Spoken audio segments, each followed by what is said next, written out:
안녕하세요. 합격 통지를 받고 출근을 기다리고 있습니다. 그런 회사에서 나오지 말라고 합니다. 과연 이게 가능할까요? 아직 출근 안 했으니까 언제든 그만두게도 되는 걸까요? 네, 이런 다툼이 있죠. 자, 사례를 봅시다. 출근 날짜 정해졌고요. 연봉은 또 정해졌어요. 뭐 사실 다 정해진 거죠. 그래서 이제 합격했다. 출근 기다리고 있는데 회사에서 전화가 왔어요. 채용 취소됐습니다. 출근하지 마세요. 라고 하는 거죠. 자, 이럴 때 과연 이게 가능한 일이냐, 아니면 뭔가 뭐 이 다툴 수가 있느냐라는 거죠. 자, 이런 걸로 많이 우리가 다투게 됩니다.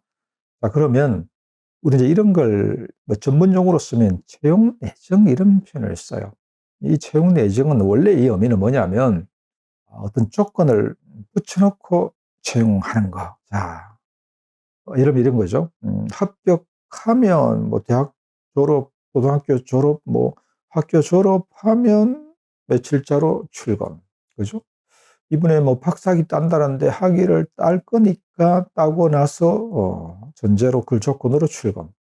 예, 원래 이런 조건을 붙여놓고 합격을 시킨 게 채용 내정인데, 뭐 요즘 조금 넓은 의미로는 뭐 꼭 그렇지 않더라도 아까처럼 뭐 몇월 며칠자로 출근하세요. 뭐 만약 오늘이 뭐 3월 10일이면 4월 1일자로 출근해서 출근을 대기하고 있는 상태.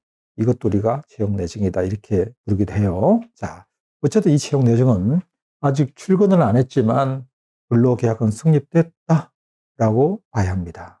이미 회사의 근로자가 됐다 이런 말이죠. 네.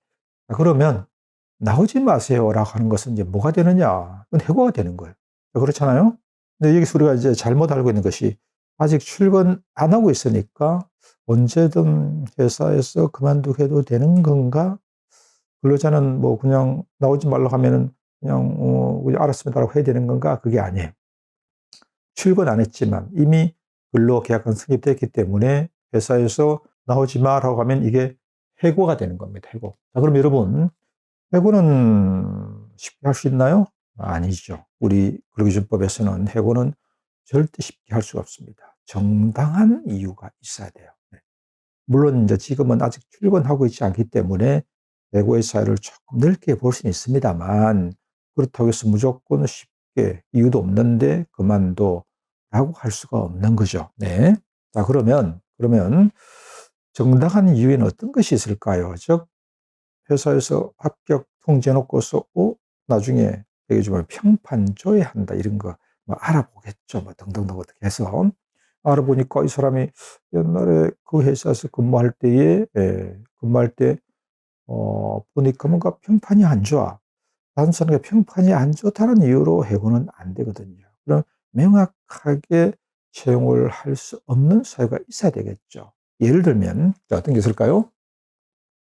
제출한 서류가 가짜야. 뭐 당연히 이거는 안 되죠. 최근에 제가 상담 사례 중에 하나가 이런 게 있었어요. 경력 기재란에 어떤 관련 업무 3년 근무했다고 기재가 되어 있었는데 확인해 보니까 1년밖에 근무를 안 했어. 이건 명백히 허위죠. 이런 건 취소할 수 있겠죠. 사실이라면. 자, 또 이런 것도 있네요.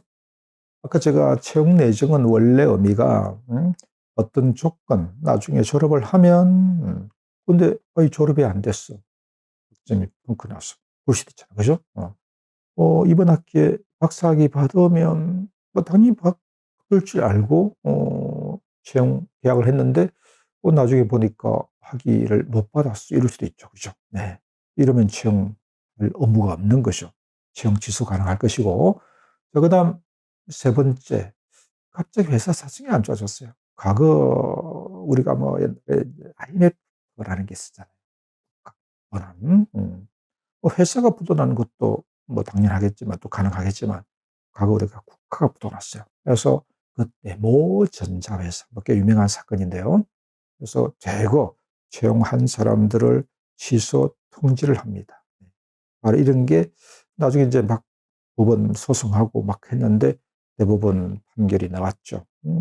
회사가 어려워졌으니까 뭐 채용 취소 통지한 건 정당하다 이렇게 본 것처럼 네. 어쨌든 이 채용 내정을 해놓고 나오지 마라고 하는 것은 해고기 때문에 해고는 쉽게 되지 않고 이런 사유가 존재한다라고 볼 수 있겠죠. 네. 자, 그럼 우리가 정리합시다. 어쨌든 이런 다툼이 많단 말이죠. 괜한 우리가 다툼을 할 필요가 없잖아요. 우리가 명확할 필요가 있어요. 그래서 자, 첫 번째 회사 입장에서 볼 때는 뭐에 주의해야 될까요? 합격 통지할 때 신중해야죠. 한번 통지하고 나면 그거는 당신 우리 회사 직원이에요? 라고 하는 것이거든. 그게 이제 근로계약이 성립되는 거예요. 그래서 합격 통지할 때는 당연히 신중하게 하겠지만 그런 걸 다 감안해서 결정해야 하고, 그다음에 채용을 취소하려면 그냥 출근 안 했다고 쉽게 해고되는 게 아니기 때문에 아까 우리가 본 것처럼 취소 사유가 명확해야 한다는 거. 그죠? 네. 그리고 마지막으로 중요한 게 있어요. 우리 해고 절차라는 게 있잖아. 우리 법에 이런 게 있어요.